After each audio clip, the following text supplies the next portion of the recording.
Muito obrigado por escolher o Ministério de Vídeo e Áudio do Templo Batista Maranata. Depois de ouvir esta mensagem, visite o nosso site www.tbm.org.br. Nossa igreja oferece discipulado cristão, instituto bíblico e muitas oportunidades para o seu crescimento espiritual. Que Deus o abençoe. Maranata, ora vem, Senhor Jesus.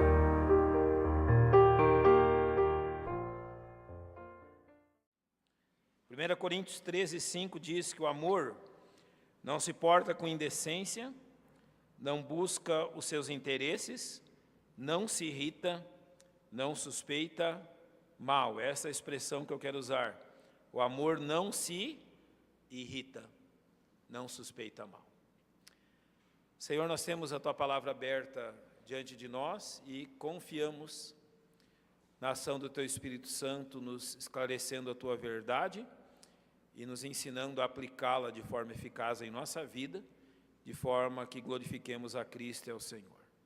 E é nesse desejo que nós oramos ao Senhor, em nome do Senhor Jesus Cristo.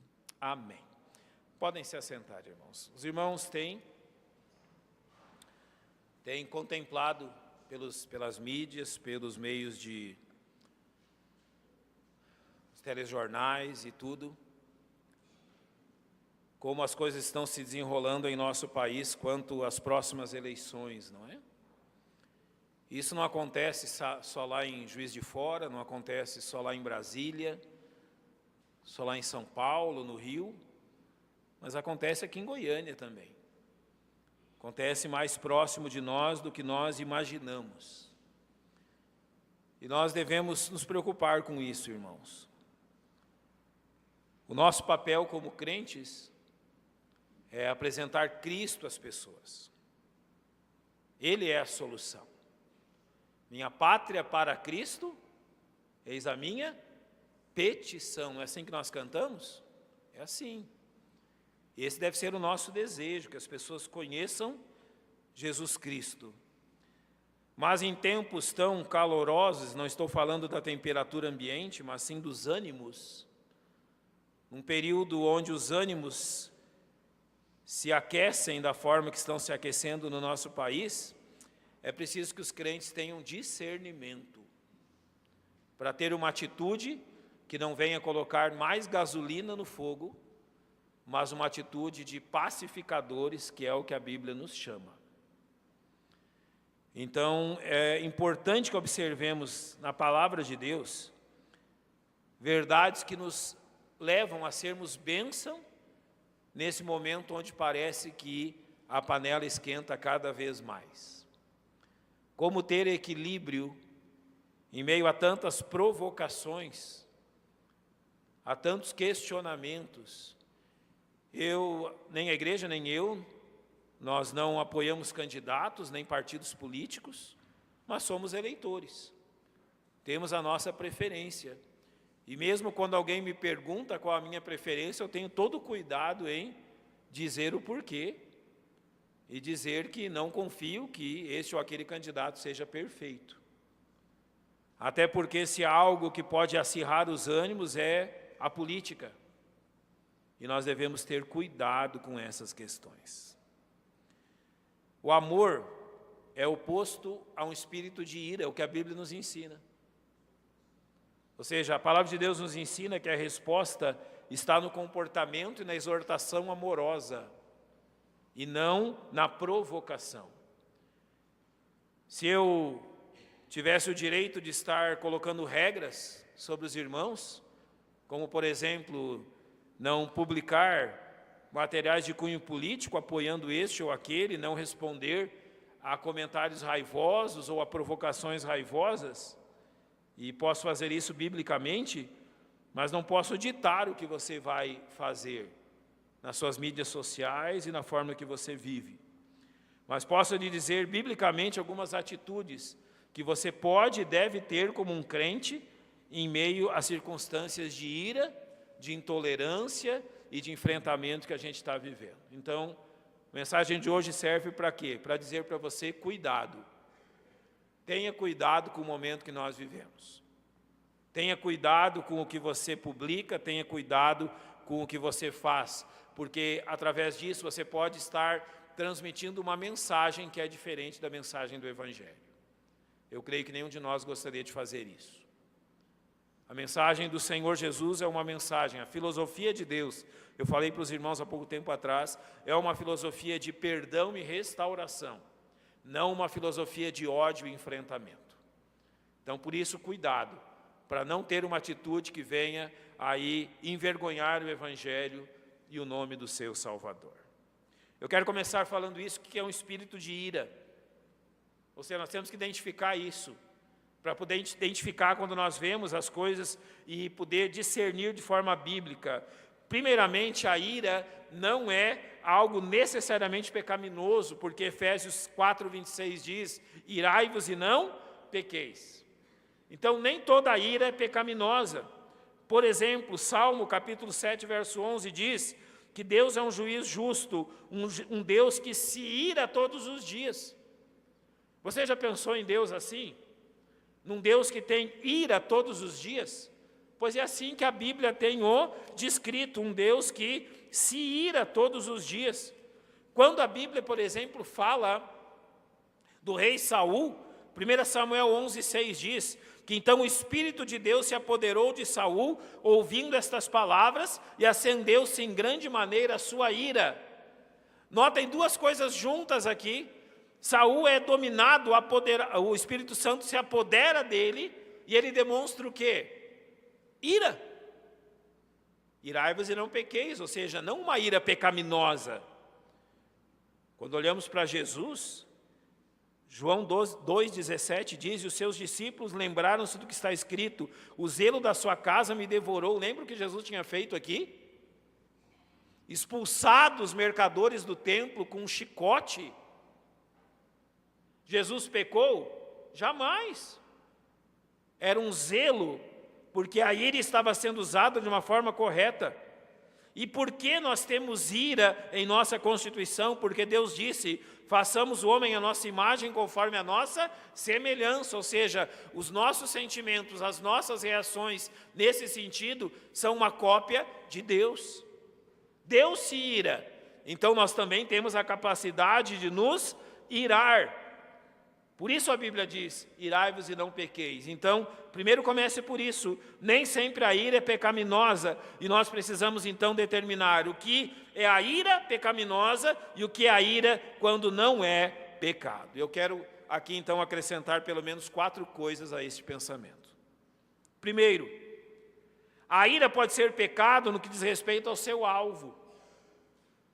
Você pode irar-se contra o comentário de alguém. Você pode irar-se contra a posição de alguém. Você pode irar-se contra aquilo que as pessoas pensam. Mas leve isso em consideração. A ira pode ser pecaminosa no que diz respeito ao seu alvo. E aqui há uma regra clara para nós discernirmos isso. A ira pecaminosa é uma ira sempre voltada contra as pessoas. Quando nós pecamos por ira, quando nós atacamos as pessoas. Isso não é bom, isso não é bíblico. Por mais que as pessoas tenham outro pensamento diferente do seu, atacá-las é pecado. Você discordar de alguém em algum ponto é sua oportunidade e responsabilidade, é seu direito, mas atacar as pessoas por aquilo que elas pensam, já não é aquilo que Deus deseja de nós. A ira pecaminosa contra as pessoas tem algumas características. Explora os problemas, enfoca na pessoa, culpa pessoas, e normalmente a sua consequência é, causa mais destruição. Eu não acho bonito em nada as pessoas publicarem nas redes sociais, eu vou votar em tal candidato, e se você não gosta disso, não precisa mais ser meu amigo. Espere. O que se quer falar com isso? Reflita um pouco sobre isso. Eu nunca vou perder um amigo por posição política, muito menos um irmão em Cristo. Jamais deixarei de ser amigo desse ou daquele por um time de futebol, por um partido político. Conheci 2 irmãos que deixaram de ser amigos por escolas de samba. Torciam para escolas de samba diferentes, e queriam discutir qual era mais bonita, melhor, a isso ou aquilo. Espera aí, em que lado nós estamos? A ira pecaminosa contra as pessoas causa destruição, mas a ira que não é pecaminosa volta-se contra o problema, e ela tem 3 questões muito claras. Ela busca a solução o mais rápido possível, ela fixa as responsabilidades e não os culpados, e ela constrói soluções. Você está irado com a condição do Brasil? Construa soluções, não destruição. Não é com mais divisão que nós vamos solucionar o problema. Não é atacando as pessoas que nós vamos solucionar os problemas. A ira, conforme a Bíblia fala, realmente é uma paixão extrema, mas ela tem uma característica muito forte no que diz respeito à sua santidade. Eu vou usar 2 exemplos negativos. Lembra quando Jacó teve a sua filha Diná violada, e o que fizeram Simeão e Levi? Foram lá, enganaram o povo daquela cidade, fazendo com que eles fossem circuncidados. E quando eles estavam no dia da dor mais violenta, tomaram as suas espadas e mataram eles. Estavam irados, sim. Sabe por que pecaram? Porque pagaram o mal com o mal. Esse é o problema da ira. Pagar mal com mal. Use uma regra na sua vida. Nós crentes não fazemos isso. Romanos nos ensina muito bem a vencer o mal pela prática do bem. Pedro nos disse, porque esta é a vontade de Deus, que pela prática do bem fazeis calar a ignorância dos homens insensatos. Use esse versículo na sua vida. Deus quer o quê? Que praticando o bem, façamos calar homens que falam insensatez. Quando Davi foi confrontado por Natã, a ira dele se acende, e diante da história que Natã contou, ele diz, olha, esse homem precisa pagar pelo que ele fez.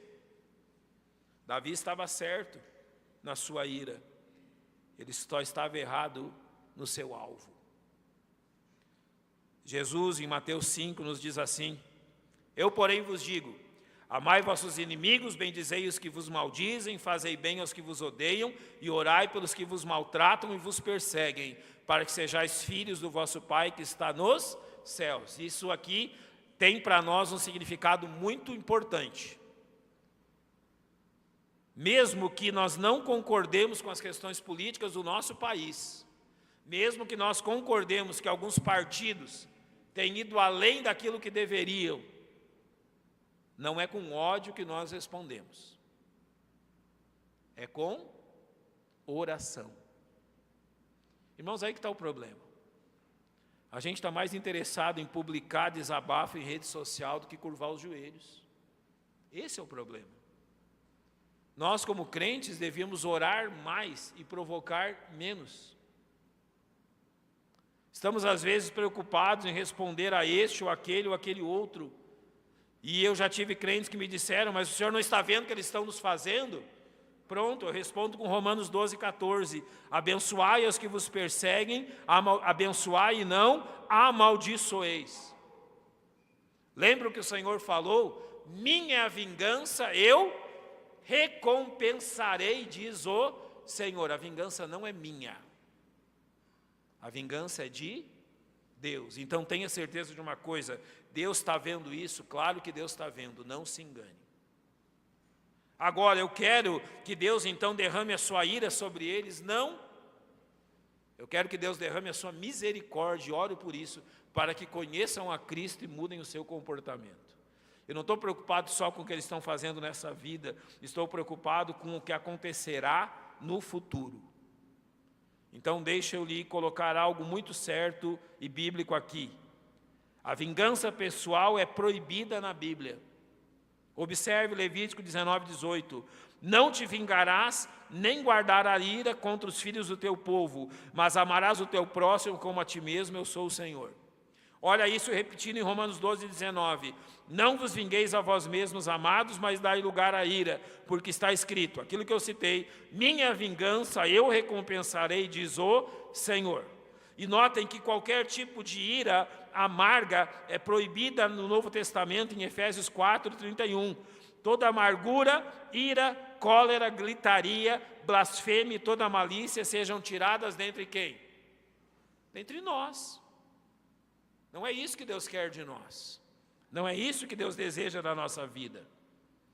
Então, cuidado com o alvo da sua ira. Você não foi chamado a isto. Em segundo lugar, a ira pode ser um pecado com respeito à ocasião. Preste atenção nisso. Notem o que Jesus disse. Eu, porém, vos digo que qualquer que sem motivo se encolerizar contra seu irmão será réu de juízo. Ira contra os próprios irmãos. Uma das grandes preocupações que eu tenho nos tempos políticos, em relação aos crentes, é isto. Eu já tive ministério em pequenas cidades do interior e aprendi uma coisa morando nessas pequenas cidades. Quando há, por exemplo, essas eleições majoritárias, que são chamadas, não é? Presidente, governador, até que a coisa é meia calma. Mas olha para uma cidade no interior quando tem eleição para prefeito e vereador. Certa vez presenciei e perguntei a um irmão, porque naqueles 3 meses ele não veio nenhuma vez na igreja. Posso lhe dizer a razão? Porque eu havia feito um culto na casa de um homem que eu conheci quando cheguei à cidade, e naquela época, anos depois, ele se tornou candidato a prefeito.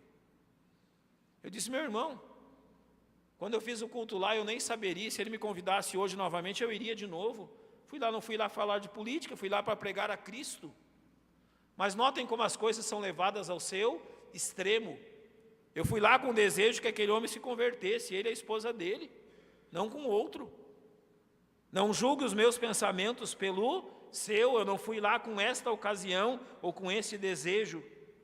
Então isso também nos ensina a termos alguns cuidados com isso. O primeiro deles, não há uma justificativa para a ira quando não há culpa na pessoa que é objeto da ira.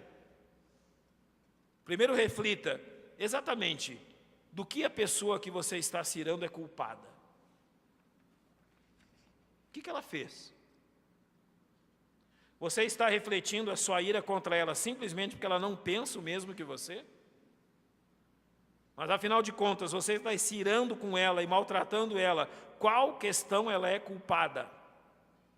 Em segundo, é difícil justificar a ira quando a pessoa sempre se ira por coisas pequenas e triviais. Como é difícil justificar a ira de um crente por questões políticas. Eu não sei que explicação que a pessoa pode dar. Nota em Provérbios 14:17, o que se indigna à toa fará, o que ali? Doidices. E o homem de maus intentos será odiado. Notem bem o que diz, o que se indigna à toa fará maluquices, doidices, coisas que não deve fazer. É difícil justificar o comportamento quando coisas que não mereciam a nossa atenção dessa forma, a têm. Causamos apenas divisão, causamos apenas problemas quando temos esse tipo de atitude. E também, nós não podemos justificar a ira quando os nossos sentimentos e emoções são estimulados pelos erros cometidos por aqueles que discordam de nós, de alguma forma, e não pelo fato de estarem agindo contra Deus. Então deixa eu dizer algo a você aqui. Eu vejo coisas horríveis que são feitas contra o nome de Deus, contra a palavra de Deus, contra a igreja de Deus. Questões que são faladas contra Jesus Cristo. Há poucos dias um cidadão fez e publicou um vídeo, uma charge, eu não quis ver, falando que Jesus era homossexual, zombando de Jesus Cristo. Infelizmente, nesse sentido, digo, poucos crentes se importaram com isso. Poucos crentes se importaram em dar uma resposta bíblica. Poucos crentes se importaram em dizer o que realmente a Bíblia diz sobre Jesus Cristo. Mas quando vejo um candidato, um político, publicar algo que é totalmente contra a Bíblia, você encontra crentes aplaudindo e elogiando. O que eu me pergunto é, afinal de contas, que lado nós estamos? Do Senhor ou do diabo? E aqui não falo de candidato nenhum, nem de partido nenhum, mas de Satanás mesmo. Não é porque as pessoas discordam de nós que nós devemos agir com ira, mas nós devemos sim estar agindo fortemente quando as pessoas vão contra aquilo que Deus tem nos ensinado, contra aquilo que Deus tem colocado diante de nós. Nós nunca deveríamos ficar irados, a não ser contra o pecado e pelo fato desse pecado estar sendo cometido contra Deus. Nós cometemos o pecado da ira quando simplesmente agimos por egoísmo, quando, ao contrário disso, a nossa ira devia ser semelhante a Cristo, semelhante a que Cristo demonstrou. Quando ele era injuriado, agia como um cordeiro, mas quando a casa do Pai foi vituperada, ele agiu com ira, sem pecar. Terceiro lugar, cuidado com a ira, porque a ira pode ser um pecado com respeito ao que diz, respeito ao seu fim, a sua finalidade.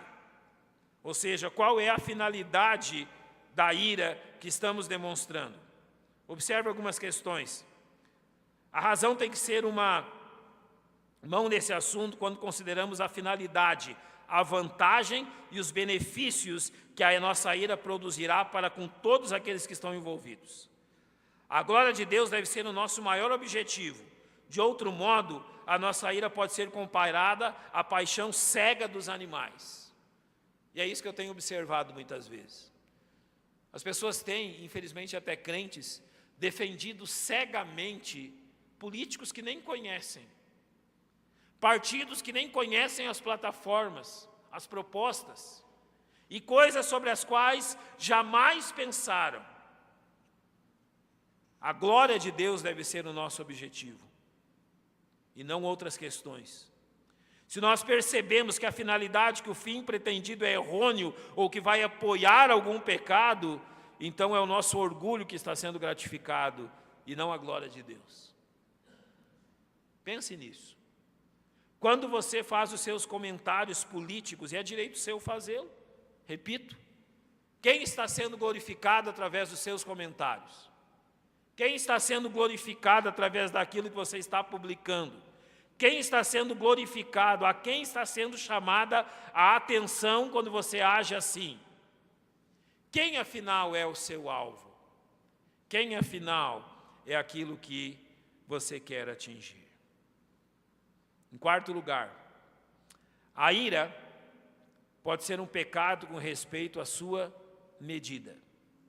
Observe duas coisas nisso. Primeiro, a ira é um pecado quando desproporcional. Deixa eu dizer algo a você. Sabe aquilo que alguns publicam nas mídias sociais? Gente, são só palavras. Nada mais que isso. Só opinião. Nada mais do que isso. Não é questão de vida ou morte. Não haja de forma desproporcional. As pessoas publicam o que querem, não me ofendem. As pessoas escrevem o que querem e não nos ofendem com isso. Só que às vezes por causa de uma frase, de uma foto, E olha, o que eu tenho visto de provocação. Uns provocando os outros neste mundo por causa de políticos. Não haja de forma desproporcional. E cuidado, a ira é um pecado quando exagerada em sua continuidade. Infelizmente, o que nós temos visto é que opiniões políticas têm separado amigos e, quiçá, irmãos. Irai-vos e não pequeis. Não se põe o sol sobre a vossa ira, é o que a Bíblia tem falado. Então, de forma prática, como agir para que nós não pequemos nessas coisas? Como agir para que nós não erremos nessas questões assim? Em primeiro lugar, sempre comece por isso. Como um espírito cristão amoroso derrotará um espírito de ira? Sempre comece por esse passo antes de responder ou provocar alguém. Em primeiro lugar, examine-se a si mesmo. Comece pelo seu próprio coração. Responda algumas coisas. Com que frequência você tem se irado contra isso? Quantas vezes você tem se irado justamente? O que de bom você tem adquirido através disso? Quantas vezes você tem desrespeitado o mandamento, desobedecido o mandamento do sol não se pôr sobre a sua ira? Quantas vezes você tem sido impaciente e se irado por questões assim? Em segundo lugar, o Espírito cristão nos persuade e adverte contra toda a ira pecaminosa e indevida e como nós podemos praticar isso nas questões diárias da nossa vida. 4 coisas simples para nós terminarmos. Esse olhar para si mesmo inclui o quê? Primeiro, considere suas próprias falhas, pelas quais você tem dado tanto a Deus quanto aos homens motivos para ficarem irados com você. Primeira questão, considere primeiro você mesmo. Não é produtivo quando as pessoas se iram contra nós, porque nós publicamos ou falamos coisas que são unicamente o nosso próprio pensamento. Não é produtivo deixar outros irados contra nós, simplesmente para defender o meu ponto de vista. Não é produtivo deixar outros irados comigo, simplesmente porque eu quero defender este ou aquele candidato, este ou aquele partido, este ou aquele pensamento, e com isso acabo ofendendo outras pessoas. Uma das melhores formas de não pecar sobre a ira, sabe qual é? Fecha a boca. Não fale o que não deve. Pense muito bem antes de falar. Quando era moleque, eu tinha uns 13 anos, lá no Rio Grande do Sul. Eu nem sabia quem era Brizola. Nem sei se vocês lembram desse político. Só tinha ouvido falar lá que o homem isso, aquilo outro. E eu tinha um colega, ele era grande, forte. E eu não sei por que patavinas, eu disse algo contra o Brizola para ele. Quando eu virei de costa, eu levei um tremendo num pontapé, que caí no chão, todo dolorido. Eu acho que a lição eu aprendi naquela vez, não compensa. Cada um pense o que bem quiser sobre os seus políticos de estimação, mas eu não vou provocar a ira de alguém e nem ficar de mal com alguém, simplesmente por causa disso. Ou seja, eu mantenho minha boca fechada, porque é melhor manter as oportunidades de edificar as pessoas do que fechar essas oportunidades simplesmente por causa da minha opinião. Em segundo lugar, considere como a ira indevida destrói o seu próprio conforto. Você morre de fome, de paz e alegria, enquanto alimenta a sua própria miséria e inquietação. Quando nós estamos agindo assim, nós simplesmente estamos alimentando a nossa própria inquietação, tirando a nossa própria paz. A Bíblia não nos chamou a isso. Não. A Bíblia nos chamou a viver em paz com quem? Com todos os homens, mesmo com aqueles que não pensam igual a mim. A regra é a paz, não ganhar discussão. Em terceiro lugar, considere o quanto o espírito de ira o torna inapto aos deveres para com Deus. Esse é o problema. Sim. Considere quantas vezes nós nos iramos com essas coisas e nos tornamos inaptos para fazer o que Deus nos manda. Olha só o que Jesus disse: portanto, se trouxeres a tua oferta ao altar, e aí te lembrares de que teu irmão tem alguma coisa contra ti, deixa ali diante do altar a tua oferta e vai reconciliar-te primeiro com teu irmão, e depois vem e apresenta a tua oferta. Imagina, usamos isso mais no dia que celebramos a ceia, no período da ceia do Senhor, quando nos examinamos a nós mesmos. Você ter que ir a um irmão pedir perdão porque o ofendeu, porque não concordava com a posição deste ou daquele candidato, brigaram por questões assim. Não, que isso nunca aconteça na nossa igreja, irmãos. Discussões e divisões por questões políticas. Jamais.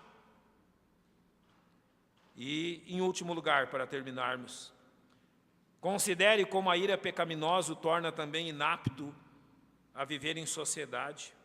Olha algumas coisas que a Bíblia diz. Não seja companheiro do homem briguento, nem andes com o colérico. Dá para entender bem o versículo? Provérbios 29 e 22 diz: o homem irascível levanta contendas e o furioso multiplica as transgressões. Como nós podemos completar isso dizendo o seguinte: cultive um espírito gentil e amoroso, e não um espírito de contenda e ira. Esse é o nosso papel. Um espírito gentil e amoroso. Esse é o mandado do Senhor. Nesse tempo de tanta intolerância, de tanta ira, de tanta briga por essas questões, o que Deus nos chama a fazer? Demonstrar que nós somos diferentes. Somos eleitores, temos as nossas posições, sim, verdade, mas ao invés de estar brigando com as pessoas, nós ajoelhamos e oramos a Deus pelo nosso país. Ao invés de estar levantando armas e porretes na rua, nós curvamos os nossos joelhos na madrugada e pedimos que Deus abençoe e nos dê um presidente que abençoe o nosso país e mantenha as nossas liberdades. Não é isso que devemos fazer? É muito melhor do que ir em discussão, provocação. O Senhor nos chama a ser um exemplo disso. Porque, olha, deixa eu lhe dizer, se você apoia esse candidato e outro irmão apoia outro candidato, eu tenho que dizer que os dois vão passar a eternidade junto nos céus. E vão passar a eternidade discutindo que candidato era melhor? Não. Minha mãe me ensinou uma coisa, no dia que eu perguntei para ela para que time ela torcia. Eu estava gostando de um time de futebol e estava realmente desejoso que a minha mãe torcesse para o mesmo. E eu perguntei para ela: mãe, eu torço para tal time, qual time a senhora torce? E ela, de forma seca, me respondeu da seguinte forma: eu torço por time de Jesus. Acabou a conversa ali. Nunca mais. Qual é o meu candidato? Meu candidato será o Rei dos Reis em breve. Senhor dos Senhores. Em breve, todo joelho se dobrará e toda língua confessará que só Jesus pode trazer paz para esse mundo. Em breve, todos reconhecerão o seu erro de confiar em homens e não ter confiado em Cristo. Qual é o meu partido? É o partido do Senhor, dos pensamentos dele e das ordens dele, que é o Senhor dos Senhores. Amo a Jesus Cristo e quero que as pessoas saibam que isso está acima de qualquer preferência. Que Jesus ocupa o primeiro lugar no meu coração e que eu quero que elas o conheçam também. E não quero em minha vida nada que impeça que outros saibam disso. Vamos fechar os nossos olhos, vamos orar, agradecer.